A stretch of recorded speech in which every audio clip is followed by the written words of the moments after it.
Well, hi everyone. Thank you for coming. And first I want to acknowledge that Baiyasi occupies the ancestral, traditional, and contemporary lands of the Little River Band of Ottawa Indians. The Great Lakes Environmental Festival recognizes the Anishinaabe of the Three Fires Confederacy, the Ottawa, Ojibwa, and Potawatomi, historic indigenous communities in Michigan, and those who were forcibly removed from their homelands. Manistee occupies land ceded in the 1855 treaty. We further recognize the ongoing relationship of, dependence upon, and respect for all living beings of earth, sky, and water. In offering this land acknowledgement, we affirm Indigenous sovereignty, history, and experiences. And with that, so I want to talk to you all about environmental journalism, the trends, challenges, and solutions in Michigan. So to do a brief introduction, I'm Genevieve Fox. I'm a freelance environmental journalist. I recently graduated from MSU, and I've been freelancing for newspapers like Planet Detroit and the Michigan Outdoor News. Go Rain! Go White! And so these are some of the topics that I'll be talking about today. So it'll be recent trends in environmental journalism, some of the challenges that I've come across, some of my work, and then reporting solutions in our environment. So with that, recent trends. So I've only really reported on Michigan issues, so I feel that it's best that I talk about things that are happening in Michigan. And so I wanted to point out some of the popular environmental news outlets in Michigan. So we have Planet Detroit, Michigan Outdoor News, Bridge Michigan's Environmental Watch, and Great Lakes Echo. So there's all types of environmental news happening all around the state in different areas. And these are some of the popular topics that I have found. So we have water, clean energy, hunting and farming, and environmental justice. And you can see at the top that I squared off of health, because I think within all of these segments, that health is really the epicenter of all of these issues that are happening. And I'm also noticed that there's been this big online presence. So in Michigan, a lot of news outlets have been creating, TikToks or putting a lot more stuff on social media. And, with not many young readers that we're noticing reading the news as much, it's really important to look at social media as a potential tool that can be used. And as you can see here, a lot of these are not the environmentally focused newspapers, but it's important to highlight them because they still cover environmental issues that are happening in Michigan. But what about the environmental news outlets? I've noticed that with environmental news, there hasn't been as much on social media as there could be. I think with time that'll happen, but I think we all, can do our part, and yeah.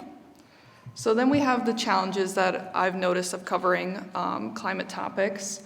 So the first two things that come to my mind when I think about covering the climate is that it's not really new. We've known about these climate issues for a long time, and sometimes it can be hard to find something new to talk about, and it also can have a similar outlook, the doom and gloom kind of, sad or very heavy on numbers, which some people can't relate to or have a hard time connecting with.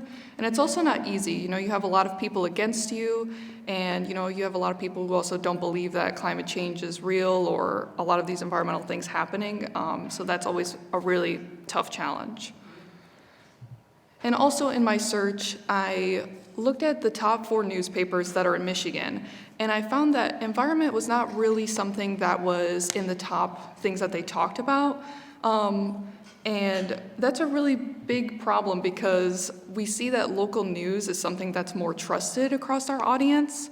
A lot of people, want to read about what's happening in our environment, and when they don't get it from their local news source, and that can be really challenging because our audience wants it, but we're also not giving to them.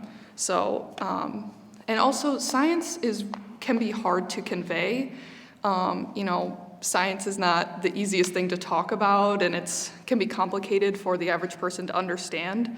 So as a journalist, I've had to talk to scientists and, really dive deep into certain topics to really be able to convey it to the public.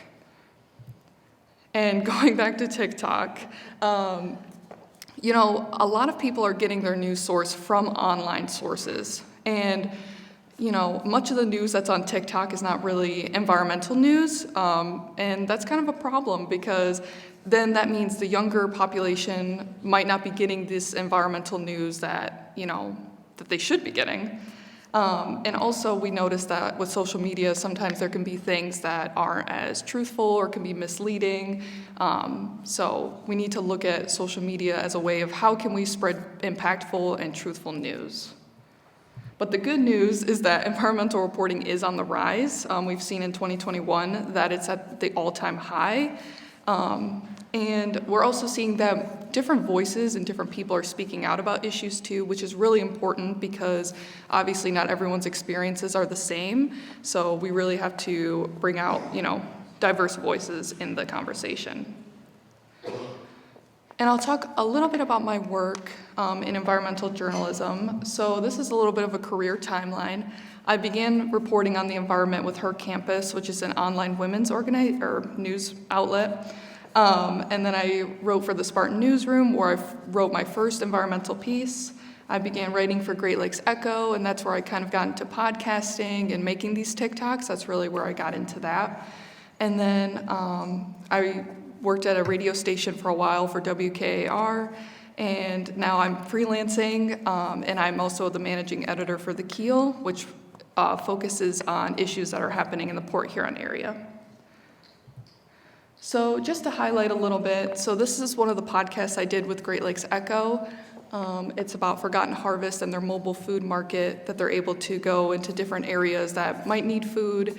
And, it's important to get, we all know that we all need to eat. So it's really important to be able to deliver food to areas and people that need it most.